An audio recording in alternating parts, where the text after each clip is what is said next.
Pengenalan.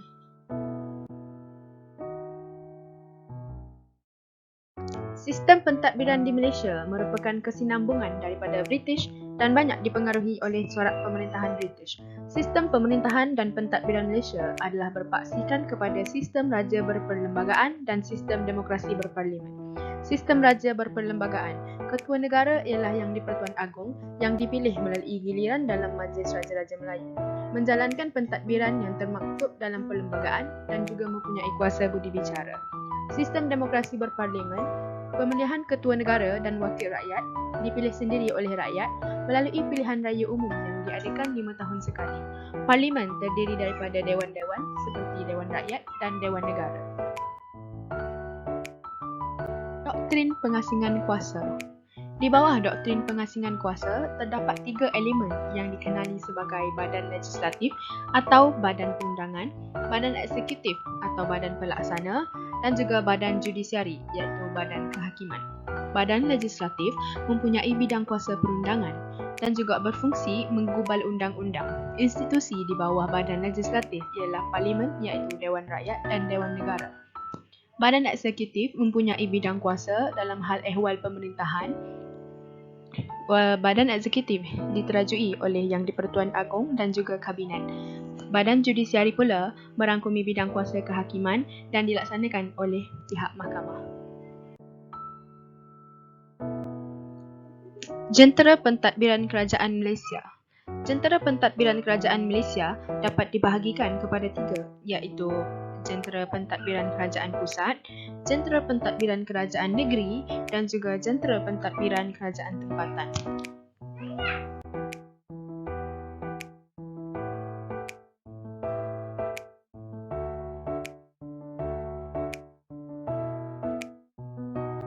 Kaki tangan awam. Kaki tangan awam boleh dilantik melalui 2 cara. Yang pertama ialah melalui kehendak politik, sama ada melalui pilihan raya ataupun dilantik oleh ahli parlimen atau ahli Dewan Undangan Negeri. Yang kedua ialah keupayaan atau kelulusan, melalui kelulusan akademik dan juga melalui kerjasa kepada negara. Organisasi kerajaan. Terdapat 2 jenis organisasi kerajaan. Yang pertama ialah organisasi kerajaan yang ditubuhkan di bawah kuasa Perlembagaan Persekutuan, contohnya Majlis Tanah Negara dan Suruhanjaya. Selain itu, organisasi kerajaan yang ditubuhkan di bawah kuasa budi bicara, contohnya kementerian, jabatan dan perbadanan awam. Seterusnya ialah Kabinet. Kabinet merupakan organisasi tertinggi yang menjalankan kuasa eksekutif kerajaan persekutuan. Kabinet dibentuk oleh parti yang mempunyai kedudukan majoriti dalam Dewan Rakyat. Perdana Menteri ialah Ketua Kabinet. Yang di-Pertuan Agong melantik ahli Kabinet atas nasihat Perdana Menteri. Setiausaha Kabinet ialah Ketua Setiausaha Negara. Jabatan Perdana Menteri. Jabatan Perdana Menteri berfungsi sebagai perancang, perumus dan penyelaras segala dasar negara. Jabatan Perdana Menteri diketuai oleh Perdana Menteri dan dibantu oleh Timbalan Perdana Menteri, Menteri-Menteri Utama dan Timbalan Menteri yang khusus bagi Jabatan Perdana Menteri. Kementerian diketuai oleh seorang menteri yang bertanggungjawab memegang satu portfolio dan dibantu oleh Timbalan Menteri dan Setiausaha Parlimen. Kementerian berfungsi menggubal dasar, merancang program dan melaksanakannya. Pegawai tadbir utama kementerian ialah Ketua Setiausaha dan dibantu oleh Pegawai Tadbir Diplomatik atau PTD. Struktur organisasi kementerian terbahagi kepada Ibu Pejabat Kementerian, Jabatan dan Perbadanan Awam. Jabatan. Jabatan merupakan agensi kerajaan di bawah kementerian. Jabatan beribu pejabat di peringkat kementerian dan mempunyai cawangan di setiap buah negeri. Jabatan berfungsi melaksanakan dasar yang telah ditetapkan oleh kerajaan melalui kementerian masing-masing. Cawangan jabatan sama ada di peringkat negeri dan peringkat daerah mempunyai ketua masing-masing. Di peringkat negeri dinamakan sebagai pengarah negeri dan ketua jabatan di peringkat daerah dinamakan sebagai pegawai daerah. Perbadanan awam. Perbadanan awam terbahagi kepada dua. Yang pertama, Badan Berkanun. Badan Berkanun ditubuhkan di bawah Akta Parlimen dan Enakmen Dewan Undangan Negeri. Sebagai contoh, UUM, Felda dan Ketengah. Yang kedua ialah Badan Tidak Berkanun. Badan Tidak Berkanun ditubuhkan di bawah Akta Syarikat 1965. Badan Tidak Berkanun bebas bergerak dalam ekonomi seperti sektor swasta. Namun demikian, ekuiti badan tidak berkanun dimiliki oleh kerajaan secara sepenuhnya atau sebahagian. Sebagai contoh, KTMB dan MISC. Suruhanjaya. Perlembagaan Persekutuan Malaysia memperuntukkan 3 jenis suruhanjaya, iaitu Suruhanjaya Pilihan Raya, Suruhanjaya Perkhidmatan dan Suruhanjaya Khas Tujuan Tertentu. Suruhanjaya bersifat bebas dan berkecuali daripada kuasa politik. Suruhanjaya juga berfungsi untuk mentadbir hal ehwal kepentingan awam dengan adil dan saksama. Majlis. Terdapat 2 jenis majlis di dalam jentera pentadbiran kerajaan persekutuan. Yang pertama, majlis yang ditubuhkan di bawah peruntukan Perlembagaan Persekutuan. Contohnya, Majlis Tanah Negara dan Majlis Keuangan Negara. Yang kedua, majlis yang ditubuhkan untuk membantu melicinkan jentera pentadbiran. Contohnya, Majlis Tindakan Negara, Majlis Ekonomi Negara dan Majlis Keselamatan Negara. Parlimen. Parlimen merangkumi 3 komponen utama, iaitu Yang di-Pertuan Agong, Dewan Negara dan Dewan Rakyat. Yang di-Pertuan Agong merupakan ketua negara dan mempunyai kuasa yang termaktub dalam perlembagaan dan juga kuasa budi bicara. Seterusnya ialah Dewan Negara. Dewan Negara merupakan satu institusi yang berfungsi untuk membahaskan sesuatu rang undang-undang secara lebih terperinci.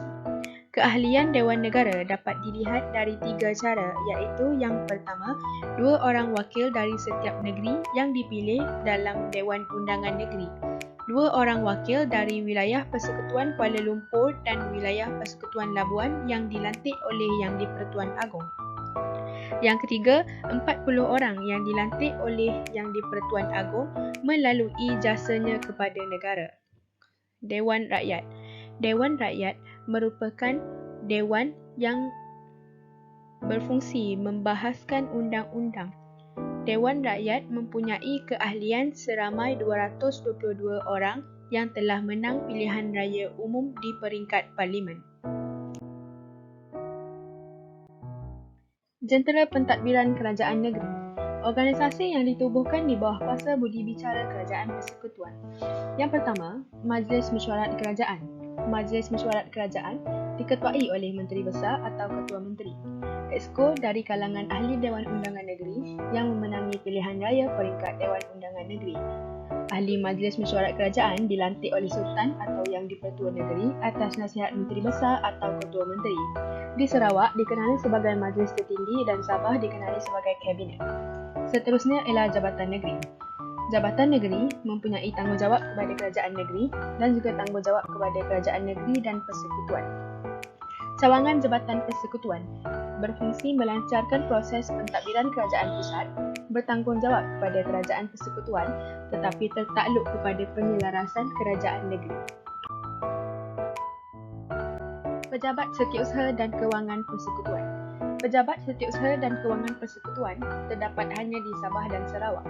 Pejabat Setiausaha dan Kewangan Persekutuan bertanggungjawab menyelaras pentadbiran Kerajaan Persekutuan dan Negeri, diketuai oleh Setiausaha Persekutuan. Perbadanan Awam. Perbadanan awam terbahagi kepada 2, iaitu Badan Berkanun dan Badan Bukan Berkanun. Badan Berkanun ditubuhkan di bawah Enakmen Dewan Undangan Negeri dan Badan Bukan Berkanun ditubuhkan di bawah Akta Syarikat 1965.